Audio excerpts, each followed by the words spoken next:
I had an umpire come to me years ago, about 3 years ago, Andy Fletcher. I'll never forget this. He said, I thought I had a good game last night, and the machine said I missed 6 pitches. I said, well, that's funny. I was working second base. I didn't see a pitch that anybody could even argue. And nobody did argue that night, right? So I said, how many did the machine miss? And what I meant by that is how many did the machine not track? He said, 14. And I said, let me get this straight. We're going to use the machine to call balls and strikes that missed twice as many pitches as you did. And he started laughing.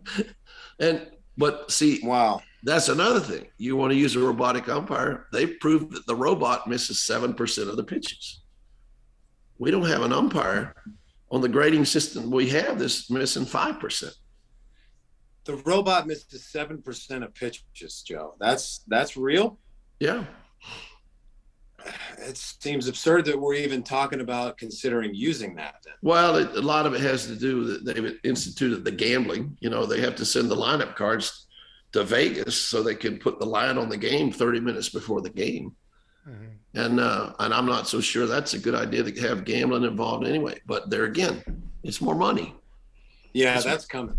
It's more money. They have one. I think they get 1% of everything that's bet in Vegas on baseball. That's a big chunk of money. Oh yeah, yeah. How often did you get approached by? Did you get approached by like the mob or something throughout your career? Like, hey, this game, this series. You're in New York having some pasta. I knew some people that dealt with it and would talk about it and would say, "What would it take?" I said, "You don't have enough money," and then again. I've been in places where we had an umpire that said, the guy pitching tomorrow, he doesn't get along with me. I don't get along with him. And the next night, sure enough, the pitcher got knocked out, and the same umpire went back into the nightclub, and all his drinks were free.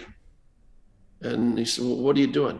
And he said, well, you came in here last night and said that pitcher didn't like you and you didn't like him. And so one of these gambling guys over here, he went and bet a bunch of money on him to lose. So he's buying all your drinks tonight. And that's sad that someone picked up on that. And the umpire had nothing to do with it. He just went out and did his job, the best he could. And of course the guy got beat. But anyway, things like that do happen. They're looking for an edge. I can remember when the first sheet came out judging umpires as to what they call balls and strikes and whatever. And it was a Vegas line on the umpires. And I looked at it and I realized right away what it was because it came out early in the season. And all the senior umpires, their over and under was low. And all the junior umpires were higher by a run here and there. You know what I'm saying? And my friend that took me to the ballpark showed me the line. I said, well, this is just a bogus report. He says, no, they got this in Vegas. There's people betting on it. I said, well, look at it. Look at Doug Harvey and Frank Pulley and John Kibler and so on. Well, they were the senior umpires in the league.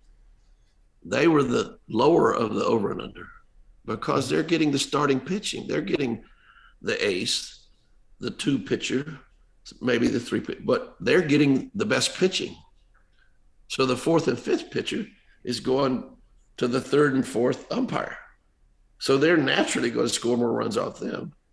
And so he's at the ballpark that day, and I got Fernando Valenzuela, and I think Steve Carlton. No, it was Dwight Gooden. Fernando Valenzuela and Dwight Gooden are pitching. That's got to be an under game, right? Mm-hmm. 11 to 9 with the score.